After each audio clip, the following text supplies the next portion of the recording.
Assalamu alaikum students. Now we are going to discuss about biological problem and in detail बेटा आज हम अपने इस टॉपिक को डिस्कस करेंगे कि हमारे पास बायोलॉजिकल मेथड के कौन कौन से स्टेप्स होते हैं जिनको हम फॉलो करते हुए जो है वो अपना प्रॉब्लम का जो है वो क्वेश्चन निकालते हैं, उसका जो सोल्यूशन है वो निकालते हैं और ख़ुद को सेटिस्फाई करते हैं वो क्वेश्चंस के लिहाज से जो कि हमें हमारे माइंड में आ रहे होते हैं किसी भी लिविंग ऑर्गेनिजम्स को या उससे रेलिवेंट किसी भी फिनोमेना को लेके।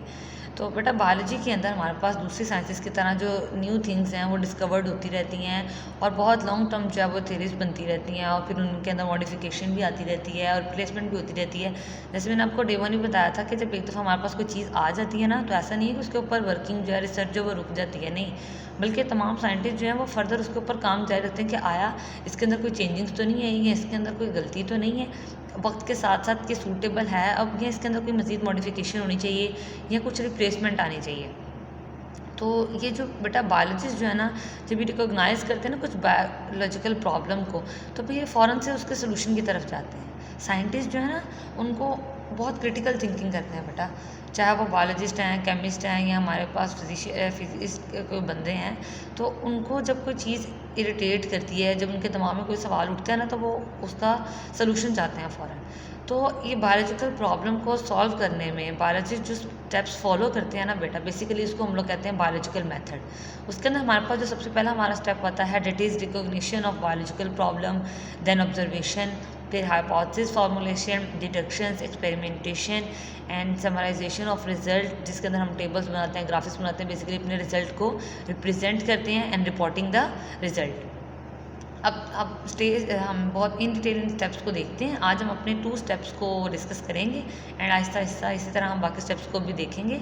फर्स्ट हमारा स्टेप है बेटा रिकॉग्निशन। रिकॉग्निशन का मतलब होता है पता लगना, उसका पता लगाना, पहचान करना, रिकॉग्नाइज करना ऑफ बायोलॉजिकल प्रॉब्लम। सबसे पहले बात यह है बेटा कि सबसे पहले तो आपको बायोलॉजिकल प्रॉब्लम वो जो क्वेश्चन है उसके बारे में पता होना चाहिए। बायोलॉजिस्ट क्या करते हैं कि सबसे पहले अपने बायोलॉजिकल मेथड को अडॉप्ट करने से पहले वो क्या करते हैं, वो कुछ उनको पता होना चाहिए कि उन्होंने सलूशन किसका ढूंढना है, उनके दिमाग में सवाल क्या है, पहले उनको सवाल का पता होना ज़रूरी है।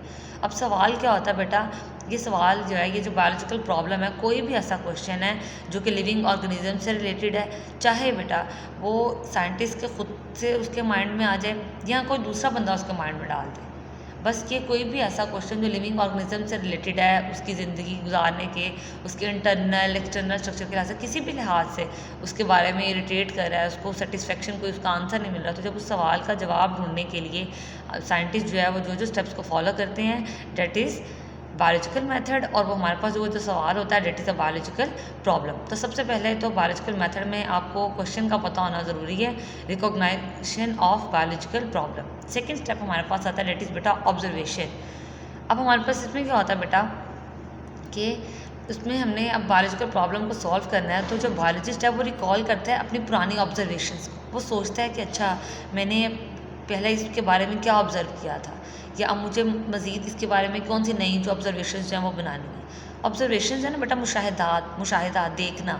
अब हम मुशाहिदा कैसे करते हैं, देखते कैसे किसी भी चीज़ को, अपने 5 सेंसेस को यूज़ करते हुए, मतलब वीएन के ज़रिए, या तो देखेंगे या सुनेंगे उसको, या उसको स्मेल करेंगे, या टेस्ट करके या टच करके, मतलब डिपेंड करता है कि कैसी चीज़ है, उसके अकॉर्डिंगली हमारी ऑब्जर्वेशन होती है। अब बेटा ये जो ऑब्जर्वेशंस होती है ना, 5 सेंसेस को इस्तेमाल करते हुए एक तो हम ये ऑब्जर्वेशन बनाते हैं, दूसरा बेटा हमारे पास ये 2 तरह की होती है, या तो ये क्वांटिटेटिवली होती है या ये क्वालिटेटिवली होती है। बेटा जो क्वांटिटेटिवली ऑब्जर्वेशन होती है ना, उसके अंदर हमारे पास जो है हम कहते हैं कि ये ज़्यादा एक्यूरेट होती है, क्योंकि उसमें हमारे पास एक क्वांटिटी आ जाती है। और जो क्वालिटेटिवली होती है ना, वो जो है वो इनवेरिएबल मयरेबल उसमें होते हैं, मतलब वो रिकॉर्ड की हुई होती है, और उसको हम लोग जो है उसकी निस्बत क्वांटिटेटिव की निस्बत जो है वो इतनी वो वैलिड नहीं समझते। क्यों? क्योंकि इसके अंदर क्वालिटी होती है ना, तो क्वालिटी में तो चेंजिंग्स जो है वो आती रहती है, लेकिन जो क्वांटिटेटिव ऑब्जर्वेशन होती है वो तो हमें पता है कि परफेक्ट होती है, कि अगर ये डिजिट आ गया हमारे पास, उसका मतलब है कि फाइनलाइज ये डिजिट है। तो क्वालिटी में तो अच्छाई बुराई या कमी ज़्यादा तो वो आती रहती है, तो इसलिए जो क्वांटिटेटिव ऑब्जर्वेशन है उसको मोर जो है वो एक्यूरेट कंसिडर किया जाता है than the qualitative one. Examples देते थे ताकि आपको समझ आ जाए क्वांटिटेटिवली में और क्वालिटेटिवली। क्वालिटेटिव ऑब्जर्वेशन बेटा जैसे कि मैं कहूँगी कि फ्रीजिंग पॉइंट ऑफ वाटर जो है वो ज़्यादा कोल्डर है, ज़्यादा ठंडा है दैन द बॉइलिंग पॉइंट, या एक पानी का 1 लीटर जो है वो ज़्यादा हैवी होता है than the litre of ethanol, मतलब अल्कोहल की निस्बत। अब मेरे पास अगर क्वांटिटेटिवली बात आती थी तो मेरी बात में थोड़ी अथॉरिटी, थोड़ी पावर ज़्यादा आ जाती है। जैसे मैं कहती हूँ freezing point of water is 0 degree Celsius और जिसको बॉइलिंग पॉइंट है वो 100 डिग्री सेल्सियस है। तो इस बात में बेटा कोई भी शक नहीं है, कोई मुझे पॉइंट आउट नहीं कर सकता। एक्सपेरिमेंट के बिहाफ में मैं उनको ऑब्जर्व करी हूँ कि अच्छा इतने पॉइंट पर मेरा ये पानी जो है वो फ्रीज़ हो गया था, तो वो 0 डिग्री सेल्सियस था। इस तरह से अगर पानी जब बॉयल होता है तो मैं अपना टाइम नोट करती हूँ, तो वो 100 डिग्री टेम्परेचर सेल्सियस मेरा होता है। अब वो कहता है litre of water weight 1000 grams and a litre of ethanol weight 789 gram. तो ये हमारे पास क्वांटिटेटिवली इसकी भी बेटा एक अमाउंट आ गई कि इतना इतना इसका वेट होता है। तो ये मेरे पास होती है क्वांटिटेटिव ऑब्जर्वेशन।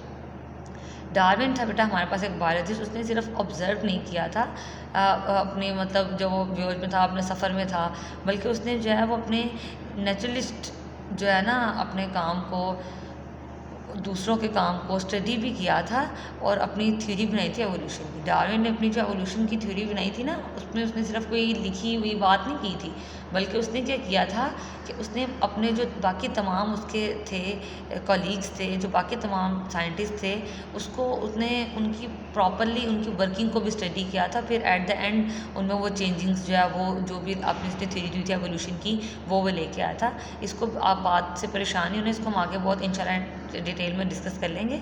आपने फिलहाल जो याद करना है बेटा वो ये स्टेप्स हैं, सीक्वेंस में आपको याद होने चाहिए ये स्टेप्स।